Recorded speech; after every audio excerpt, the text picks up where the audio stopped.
Good morning. Good morning. Good morning. Today, I thought it would be good to talk a little bit about our personal myths. Our personal myths being the stories that we tell ourselves about who we take ourselves to be. And I use the phrase who we take ourselves to be instead of who we are because we are the storyteller and we are the story. The story is reflecting the storyteller back to itself, back and forth. So as we move through life and we have an evolving story, we're adding pieces to that and we're using it to decide what the next part of our story is. And as we build those pieces, we start to create effectively a library that we go back and forth to for answers. And those answers are an attempt to hedge against the unknown. We choose the known, or what appears to be the known, the story, over the unknown, which is what hasn't yet been in the story.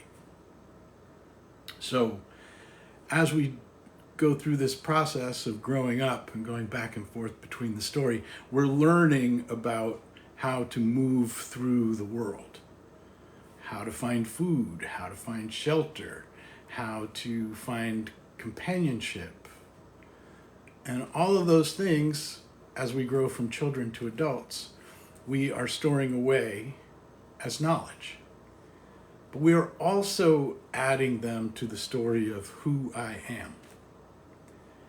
And so as things happen to us, we're forming what feels like a solid thing, me, in the world. But we never exist as that solid thing. We never exist as that finished thing in the world. We're constantly in flux, constantly up against the unknown in life. But we go back to this story and go, oh, this worked last time, I'll do this now. And for some things that works for us. Like I found berries here last year. Maybe I'll find berries here this year. Maybe you will. Great. But when it's stuff like, I failed miserably at this as a child, and I'll probably fail miserably at this now. And we are constantly just making those assumptions based on the story that isn't even mostly conscious. We're moving forward into a world that is getting smaller and smaller and smaller and smaller. And all those walls that we're putting up are interpretations that became thoughts and memories that may or may not be even accurate. If the thoughts you had about life as a child became a part of your story and they're still a part of your story now, how accurate do you think your math was even around what those thoughts meant and what they were? And when we start to factor in how many of those things we're having, it becomes a huge impediment to being anyone other than that story now. And if that story works for you, great. If your story is one of happiness, abundance, growth, and goodness for yourself and others, amazing. But most of us don't have stories like that. Most of us have stories that are full of anxiety, depression, a sense of lack, a sense of wondering who we really are, fantasies about the future, and regrets about the past. And looking at our personal myth allows us to begin to hold this story lightly and to begin to look more deeply at who is the storyteller right here, right now. Not the story, the storyteller. Good morning, Cindy. Good morning. Good morning, good morning.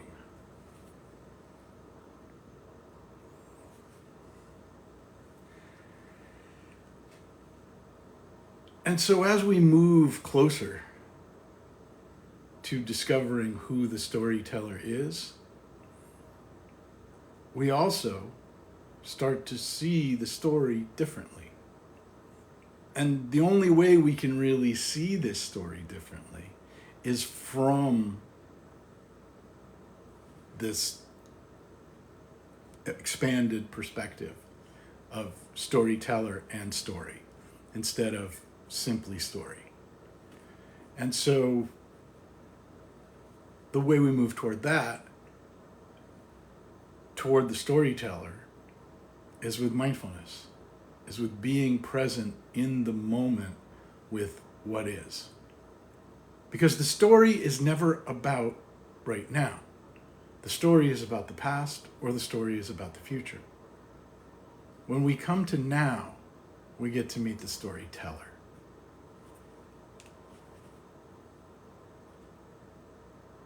And is there really anything more valuable, important,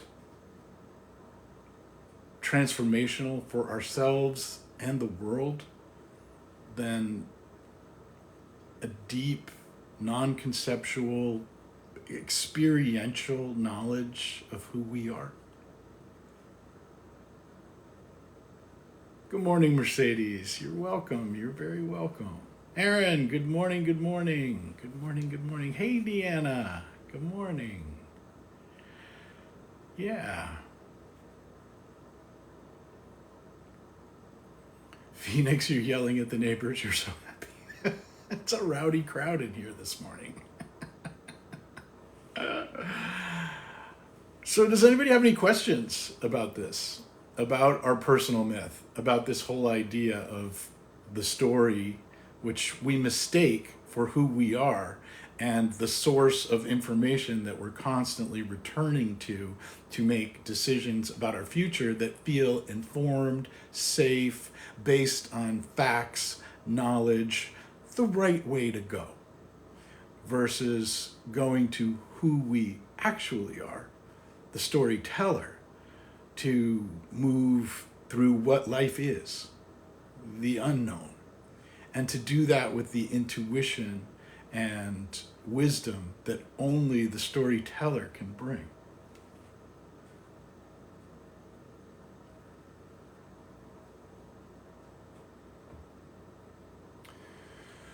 Oh yeah, how does one move on from another person they were really connected to?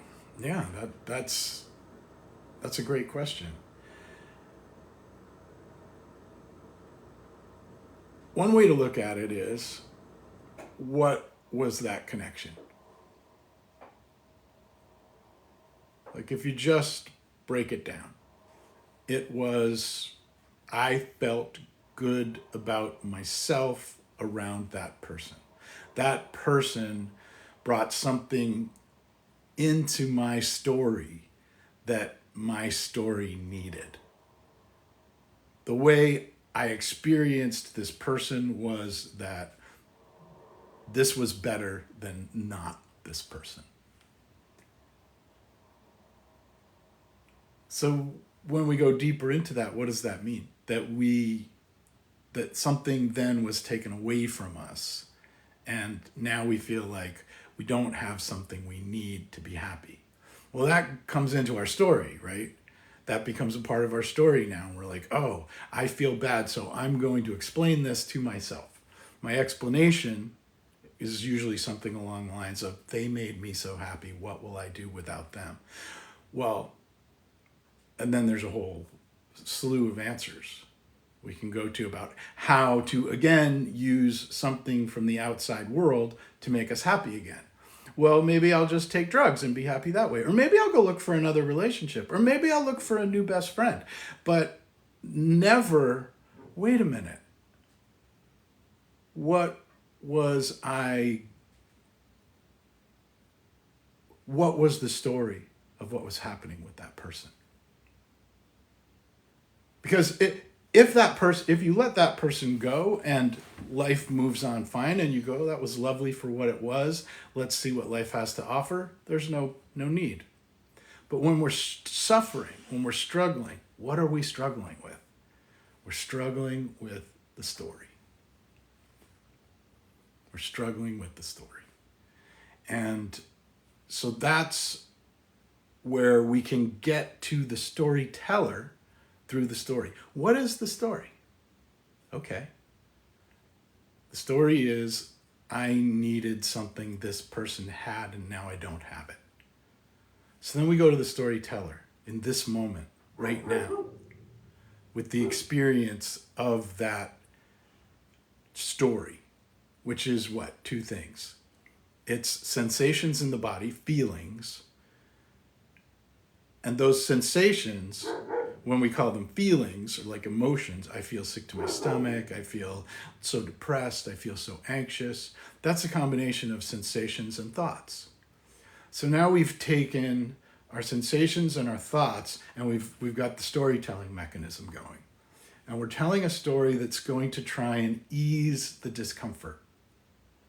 But what we're doing is creating the whole loop of what the mechanism of suffering is as we try to solve this problem of thoughts and sensations.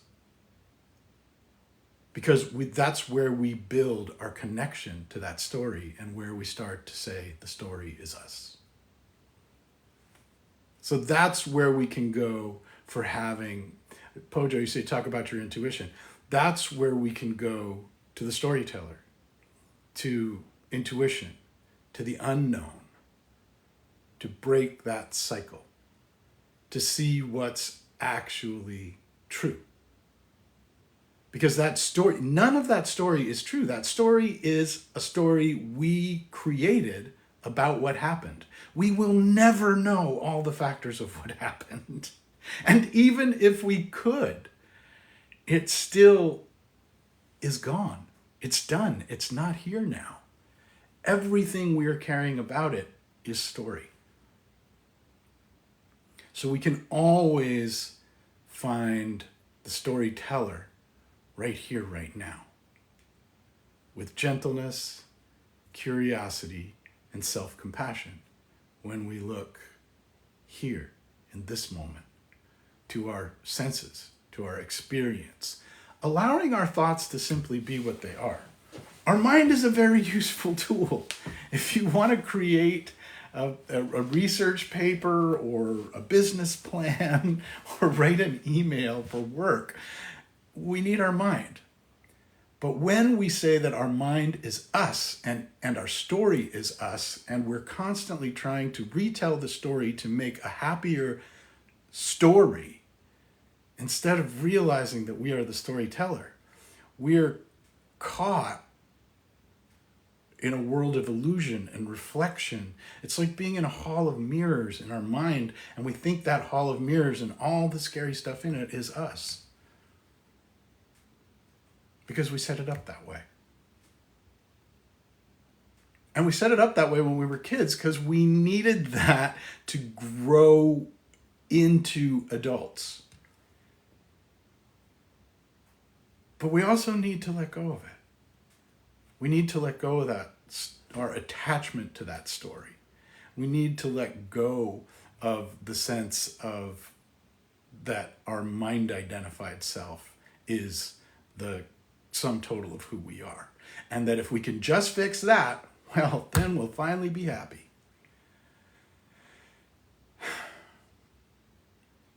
I just don't see it working. And I just don't see that it's even natural. And so We have a lot of people who found a thing that made them happy that want to sell the rest of us that same thing. I made a lot of money this way. A lot of money made me really happy. Do this thing. And we go, ooh, a lot of money might make me really happy too. Okay, I'll do your thing.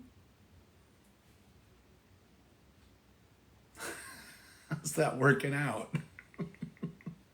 That's so great.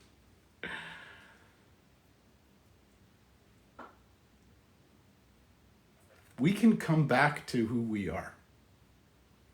We can hold that story very lightly and use it to play in the world whenever we want to. Use it to tell stories to others about who we authentically are, who the storyteller is, in a way of holding it lightly and non-conceptually. And we can create deeper bonds between us from that authenticity than we ever will at just the story level. And so that's what the hero's journey is really teaching us, is how to see through the story to the storyteller. Who's the storyteller? Gallows, hello in Iraq. How are you, my friend? Does anyone have any questions about the hero's journey, about mindfulness, about awakening our personal myth and discovering the storyteller through the story? Learning more about who the storyteller is by following the story backward to the storyteller.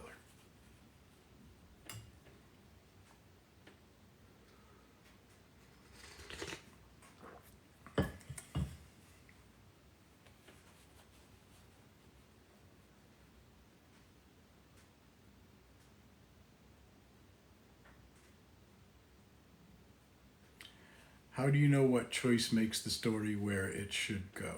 That's a great question. Yeah. Like, well, this story, like, my story sucks. How do I make the story better?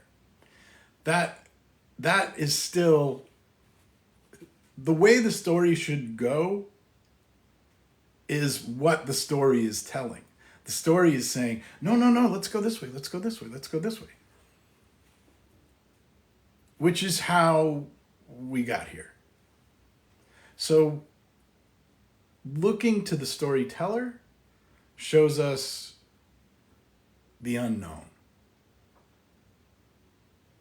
shows us the possibilities that the story will never see. The story is only ever going to give answers. It's like ChatGPT. It can only spit out what it knows. But the storyteller has access to the unknown, to infinite potential. And when the storyteller is living now,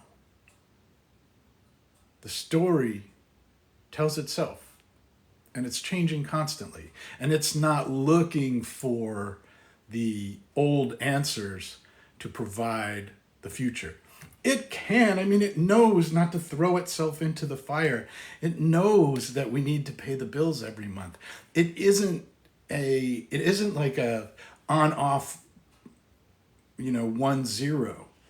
The whole point of the story is to give us that basic conditioning on how to get to adulthood so that we can drop the story and live from there. That the story is used just to express the authenticity of who we are in the way all stories are told, as a metaphor, held lightly, not about like, this is actually who I am. Think about all the ways we define ourselves with our stories when we tell people. No, and we argue. No, you don't understand. This happened to me, so I am this way, and this, and this, and this, and this, and this, and this, and this. And we hold all those things as facts. And how much opportunity does that give us to actually be with the unknown when our mind is littered with an identification of ourselves as a list of facts because of our perceptions of what's happened to us? So really, when we're looking at where should the story go, there is no should. And more than that, there's just no way to know. You could do everything right and still get hit by a bus this afternoon. So we want to, we want to move through the world.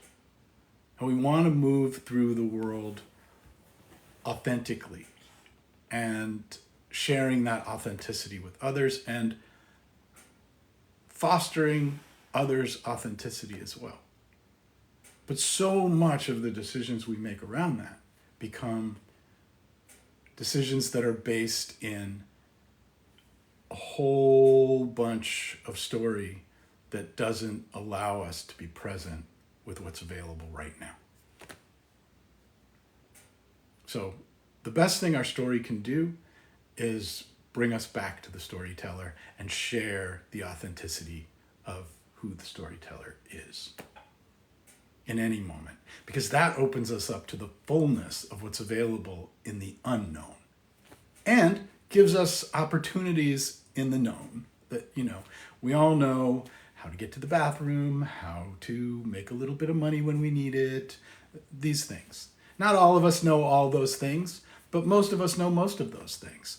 But we pile all this other stuff on as a way to hedge our bets against the future, as if somehow we could live forever by doing that, or we could make safety a 100% assured thing. So we're searching for this thing that can never happen in this sort of massive reaction to the impermanence and the unknown.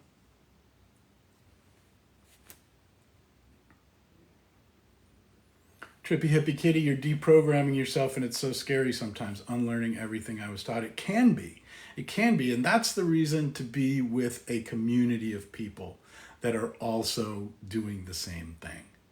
And that's what we do in the Awaken Your Myth community, is we have a space where people can do this together. And where this, instead of the story, where the storyteller instead of the story is what's supported. And yeah, it's scary. It's not easy. It's not like, and even once you do it, it's still scary. It's still scary. And a big part of it is learning to live with that fear and that discomfort, because that is a part of life. But it's not a wrong part of life. It's not a part of life to be fixed.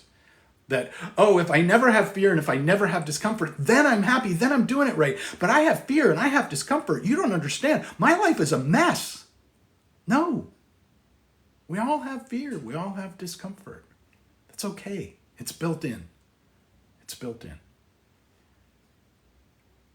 When we're with it, right now, in this moment, not projecting it into the future or dragging it out of the past, it will pass. But when we're rejecting it, when we're resisting it, when we're calling it fucked up, I can't believe this is still happening to me. This is so messed up. Why have I not gotten the success I have worked so hard for?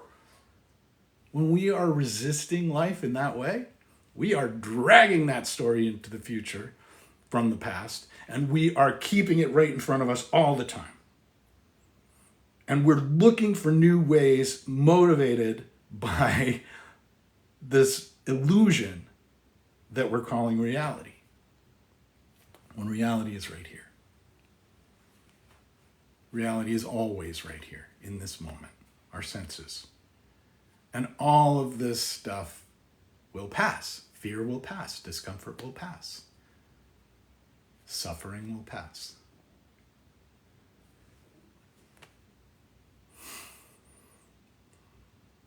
Lots of dissociation and struggling to stay mindful when zoned out all the time. It's hard to focus. It's true. It's true. And that zoning out is getting lost in the story, So the way to move through that is, when we notice that we're lost, just to come back to now. When we're lost in the past, we're lost in the future, we're lost in our thoughts about who we are in the story. That's it, Aaron, exactly. We take one curious, gentle, compassionate breath. We can even ask ourselves something very simple, like, who am I? Where is the storyteller? What is this? And we can pull ourselves out of the trance that story weaves, that we weave using that story as a way that we think we're doing it for our own best interests, to make us safe. It's the way we were all raised. And if it works for you, great. If it doesn't, there's another way. It never did for me.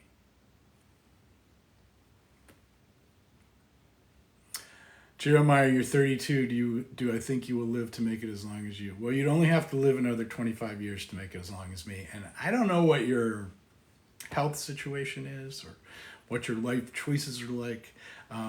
But science says that you should definitely be able to live as long as me. So why not plan for that and spend those years being your most authentic self?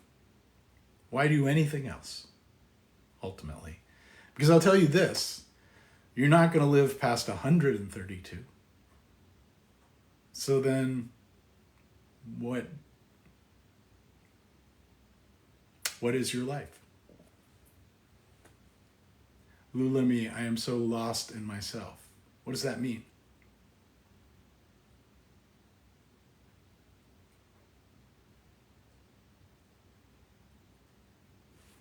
What does it mean to be lost in yourself?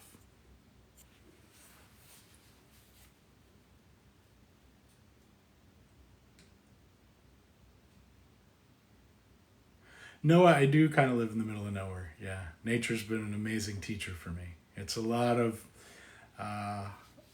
it took a long time and I was very stubborn and resistant to it, but it's taught me a lot of these lessons over the 15 years I've been living out here.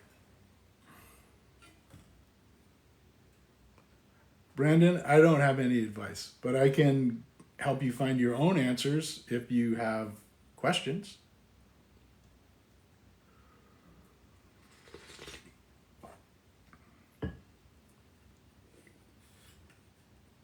Is there anybody who has any questions about the hero's journey, about our personal myth, what I've been talking about today, about the stories we tell ourselves that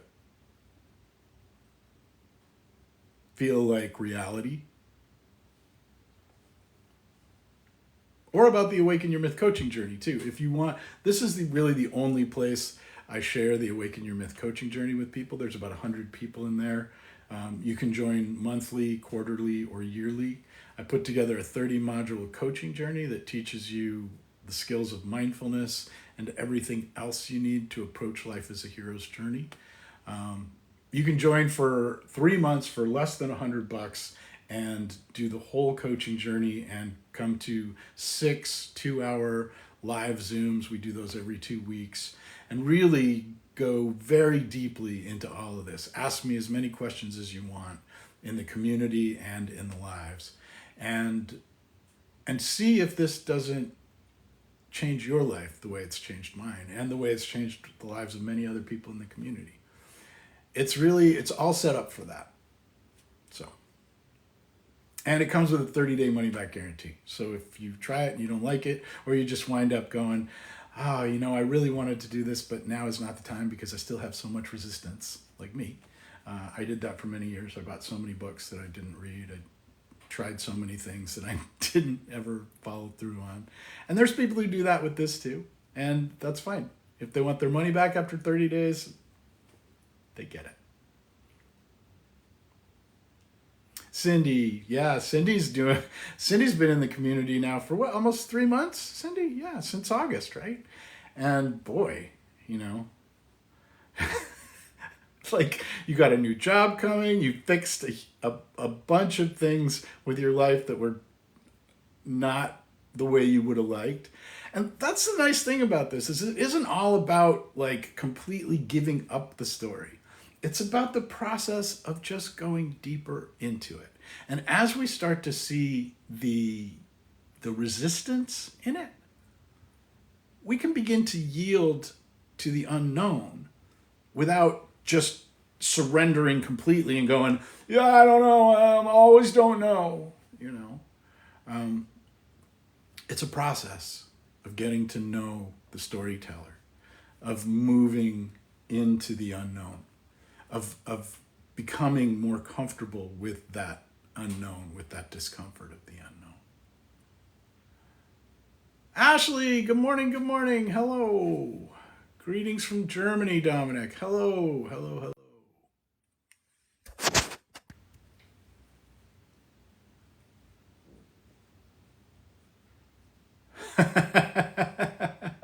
Sandu, I'm actually trying to heat up the house right now, so the air is fine. But thank you. I've had this stove for 15 years and I know how to use it. And Erin is also in the community. She said, it's really a great place to move through grief with love and support. Yeah. Yeah, because grief is where we learn the limits of the story. Grief is where we find that the story doesn't work. Because there is no way around grief.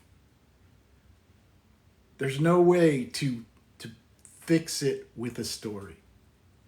When you're going through grief, if you don't go through it, if you don't move into the fullness of that experience, if that doesn't become a lesson in becoming comfortable with discomfort and moving into the unknown, it's never healed. When people say, I just can't let go of my grief, that's because they want an answer that comes from the story. When we can't let go of our grief, we are looking to make sense of it. And grief never makes sense to the mind. Grief never makes sense to the story. Grief can be a beautiful part of the story, but that story comes as a metaphor, not like a happy ending. Oh, you know, my dog died, but I won $1 million. Oh, see, my grief is gone. That's not how that works. The grief comes when something in the outside world happens that we lose. Loss, impermanence. And loss, like nothing else, reminds us that one day we are going to lose everything. And the one thing our mind, our story, doesn't want to think about is that. Good morning, Renee. Good morning.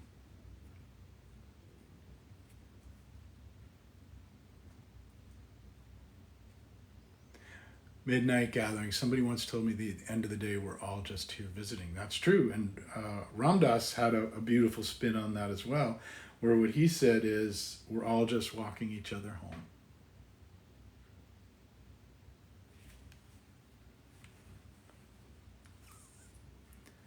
Good morning, Renee. Noah, do I have any advice for gaining the ambition and determination to pursue your dreams and passions? Yeah, I do. If you don't have the ambition and determination to pursue your dreams and passions, your dreams and passions are not a reflection of who you are. They're somebody else's dreams. And you just thought, oh, I'll take that one. Because when we are moving from who we authentically are, our dreams and passions are being expressed in the living of that life. So I would say, look at those dreams and passions, and then look at where they came from. And then go one step deeper and look at, who are you?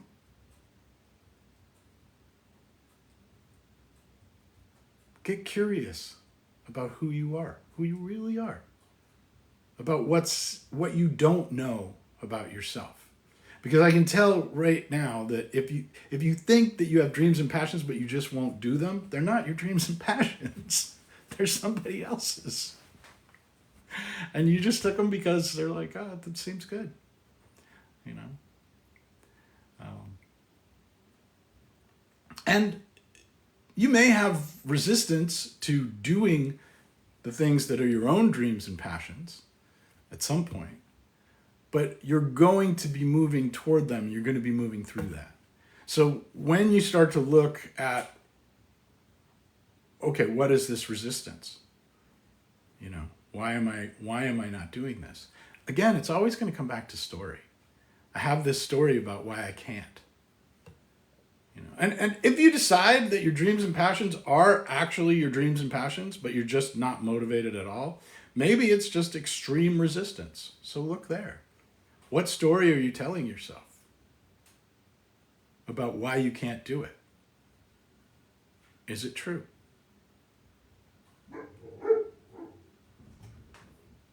What's here right now in this moment?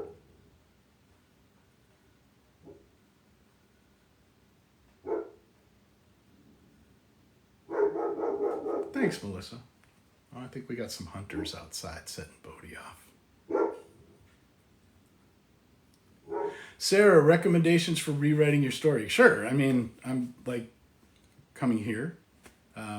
These I do a few times a week. They're free, usually around 8 o'clock in the morning on TikTok. And you can, if you want, get more support with the coaching journey and community that I put together at awakenyourmyth.com, which is the link in my bio. If you click on my profile here on TikTok and then go to that link that's in my profile, you can get more information. There's a lot of free workshops there. There's my free podcast there. There's also a paid community where you can do the 30-module coaching journey I put together in a private, very committed space with 100 other people who are all working on this same stuff that will support you and allow you to support them. Because there is no better way to drive all of this home deeply and fairly quickly than supporting others in doing it as well. And really, the rewriting of the story happens as a natural progression from getting to know the storyteller. Because the story loses the enchantment of the story that keeps it alive as an illusion is seen through. And all of a sudden the story is just the story. The storyteller is what's here, what's now, what's alive in this moment. And when you get in touch with that, your authentic self, that storyteller, then the story is just a beautiful reflection of that authenticity. And everything that isn't that reflection falls away and is seen as illusion. And that's what we do in the community. So you can join for 30 days with a money-back guarantee.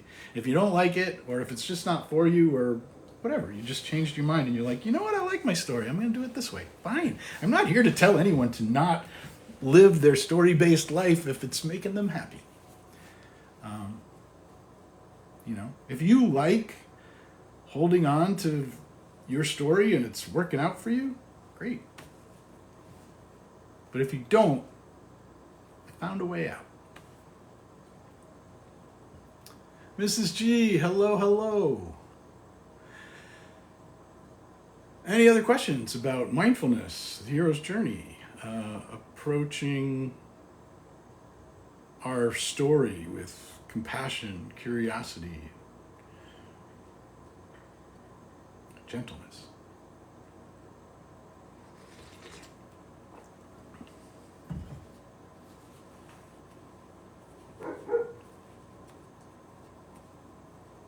Hi, Mario. How are you? Good morning. Good morning.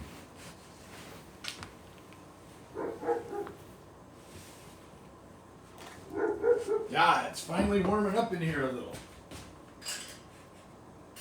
Perfect. Perfect, perfect, perfect. Ah.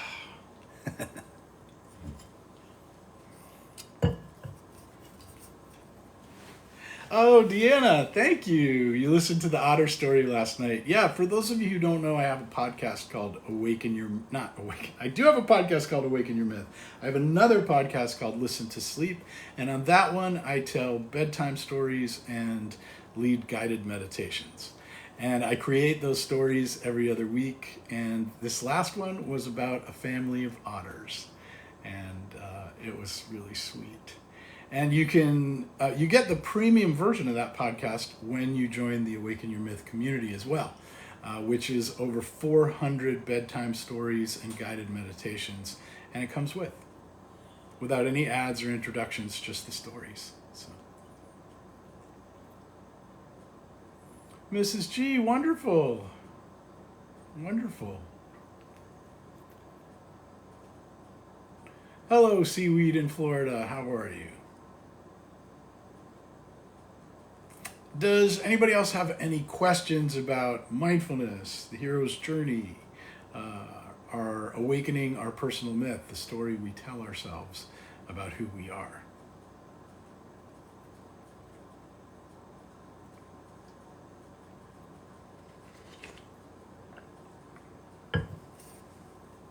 Is there anybody who's interested in joining the community but's on the fence and has any questions about that?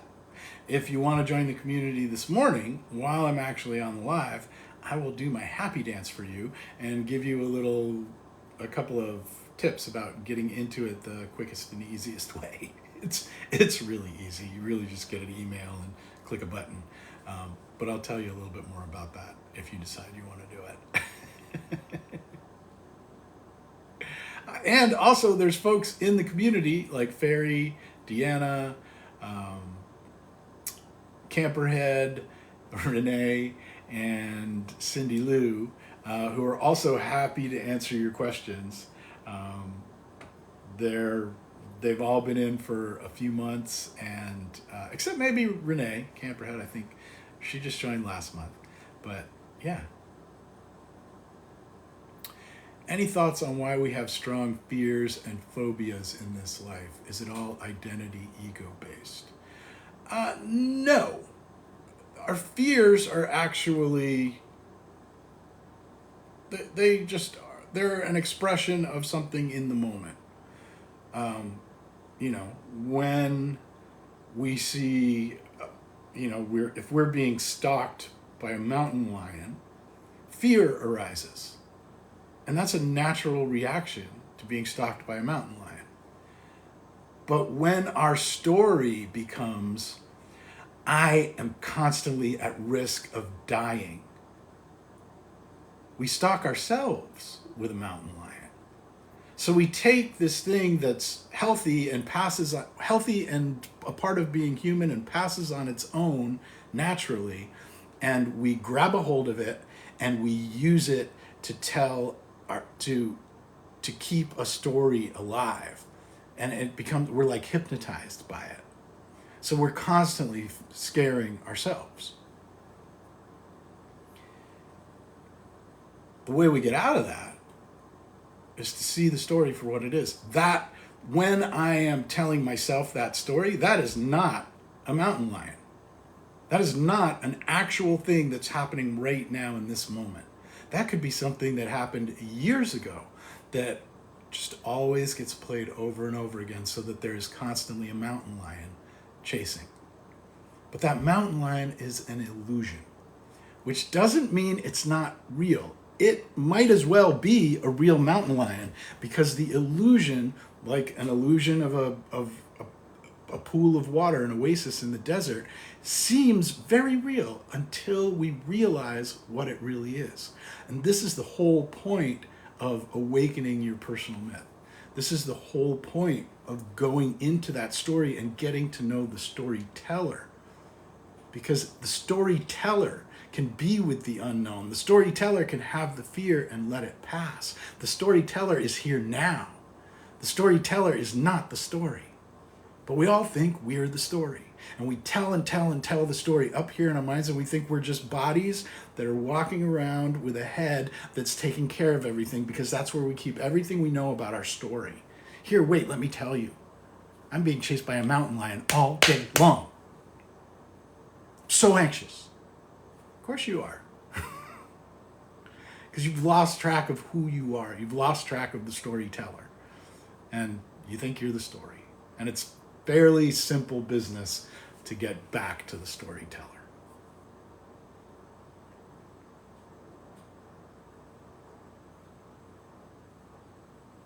Noor, I did not cut my hair. It's just pulled back. Ponytail. I got a low pony.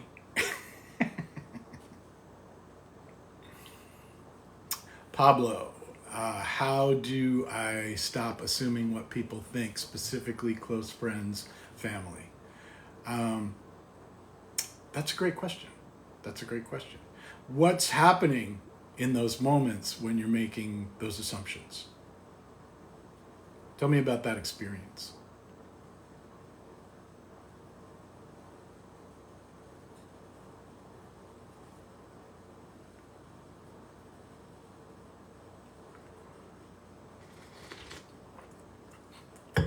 And as far as jealousy and self-confidence go, those are completely story-based. My story is, I need this person to be a certain way.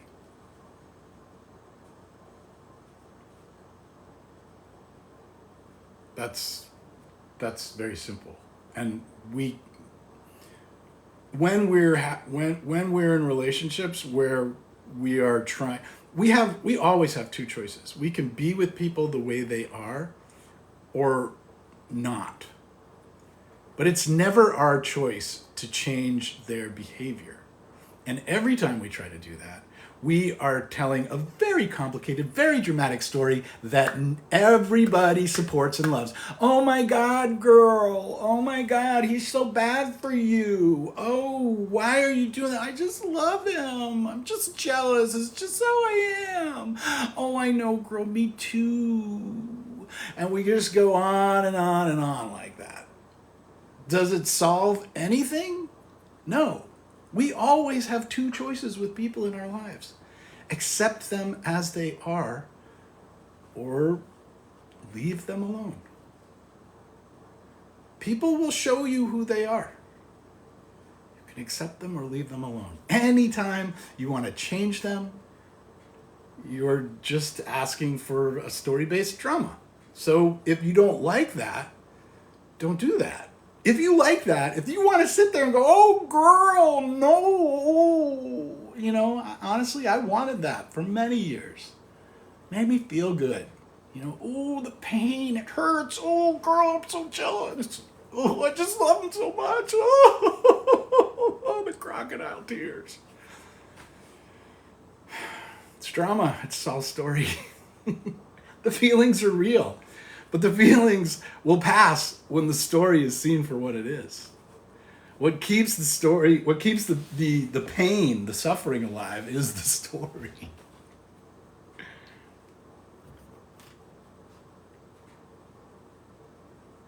Pablo, I tend to think I act in selfish ways because I'm an only child, but no one has actually said anything. Sure, that's self-judgment, right? So you're judging yourself. And a lot of times that comes with a people-pleasing thing.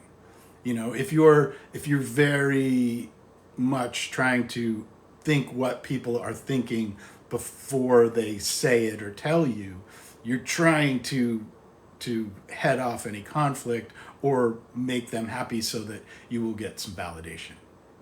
And those stories usually come from, I feel ashamed of something. I feel unworthy of something. I feel humiliation. Like I don't want to feel these feelings. So I've got to hedge against that. I felt those feelings once, and I'll tell you what, that was the worst thing in the world. Oh, that is a mountain lion that's chasing us. Oh, I felt humiliation one time. Oh God, shame. I felt so ashamed. That's a mountain lion that's chasing you. But when you turn around and you look at that mountain lion, what is shame? What is shame? Shame is two things. It's a story about what I'm ashamed of or what is shameful about me. And it's a feeling.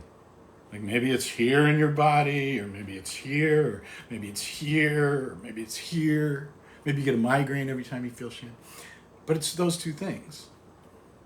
And so you put those together and you go, I don't want those ever.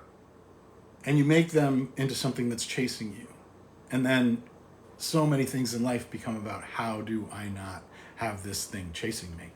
And so if I can get validation from people, then I won't be triggered to feel shameful. But when you actually turn around and look at the shame, what is it? It's a feeling. It's a feeling maybe based on some kind of conditioning that happened when you were a child. You did something, you felt ashamed, and you know. We all have it. We all have shame. We all have humiliation. We all have unworthiness. We all have like just a fear of the unknown, you know. But that's okay.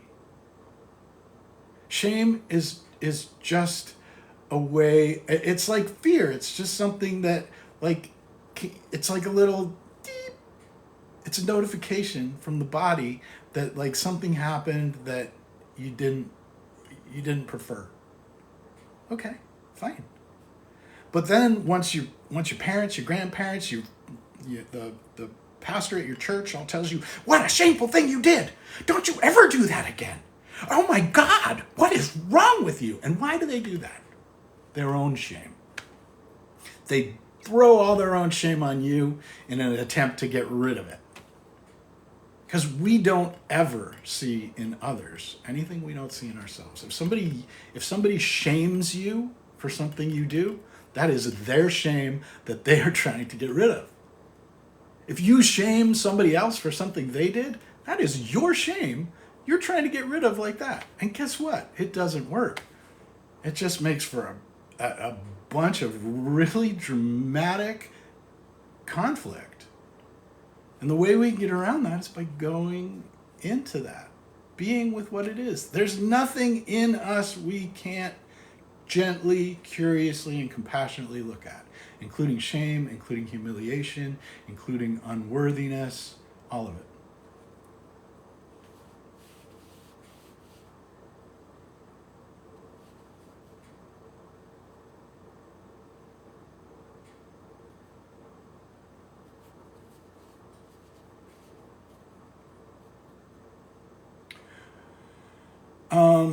Hey Jack, you can have one opportunity to rephrase that, but if you are in fact in any way threatening violence to me, I will have to report you.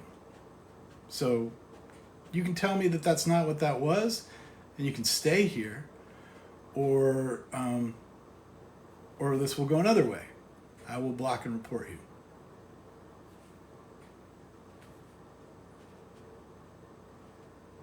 I'll give you a minute. Does anybody else have any questions about the hero's journey, about mindfulness, about awakening your own personal myth?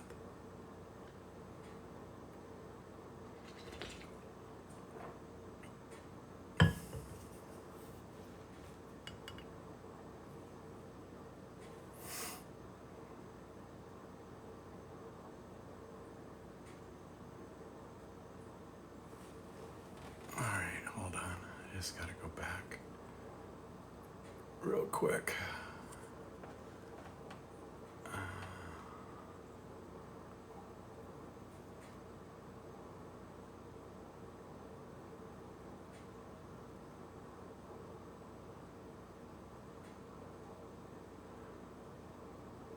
All right.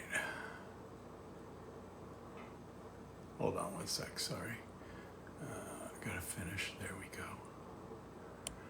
All right, reported and blocked. So easy. And I know TikTok will do nothing about that, but whatever.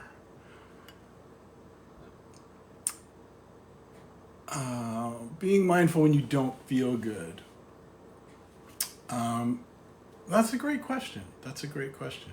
That is where self-compassion, the self-compassion aspect of mindful. You may not want to be curious with just when you're sick. It's hard to get curious about that. Like, it's very clear. I'm nauseous. And then we can just be good to ourselves. We can be our own supporter.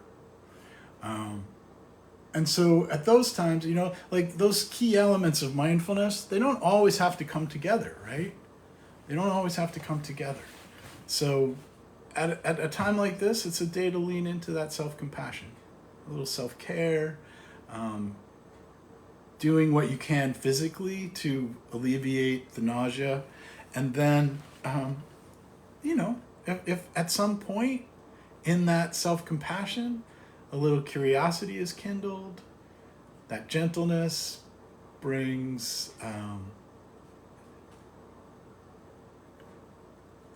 if it brings some curiosity, go deeper into that. But that's what the self-compassion is for. That some days we just don't have it in us. Some days the body is going to be sick, and we're just going to need to rest. Ralph, you got great. Yes, the one-on-one coaching sessions are via Zoom. Yeah. Renee, anger. I feel my fear leads to anger, but the more I deal with my fear, anger has lessened. Yeah. Yeah. That is, most anger starts with fear. It's a way of lashing out against fear. We feel like it's something we can do. And again, it's that same reaction, right? The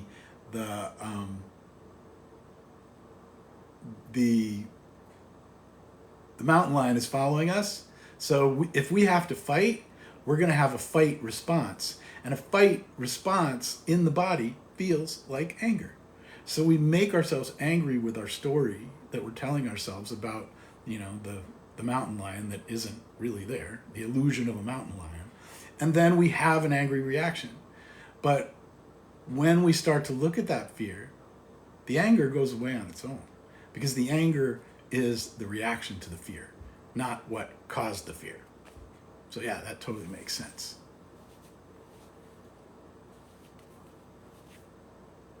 Sam, I think that would answer your question as well.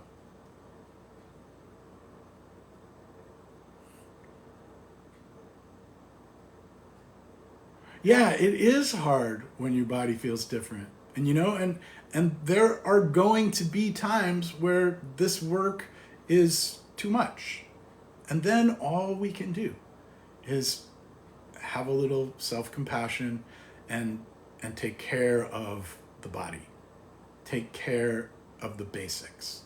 And that's okay. That's enough for those times. This doesn't have to, this isn't all or nothing all the time. This is what's here now.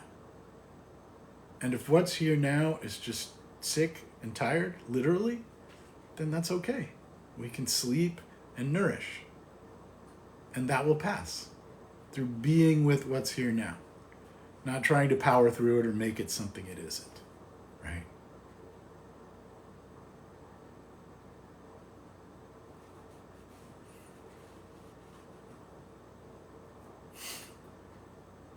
Guilt and past mistakes are definitely the same thing. It's just it's about going into our story to try to fix our story. If I just think about this hard enough, if I feel enough shame, then maybe it will stop. But that's never the way through it.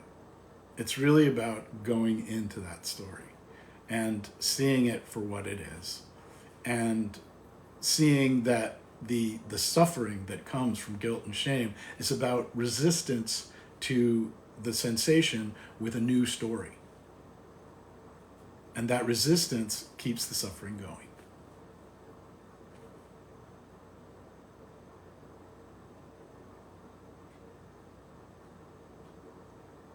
So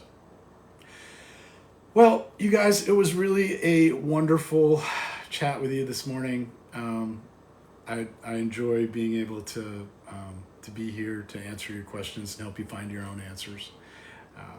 If you want to go more deeply into all of this, you can join us in the Awaken Your Myth coaching community.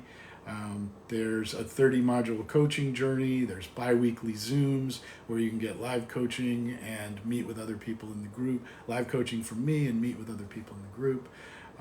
We have sharing circles and it's question and answer. It's really amazing. Next one is coming up this Sunday, the 19th. So if you join now, you can get in on that. If you have any other questions about it, you can go to the Awaken Your Myth website at the link in my bio.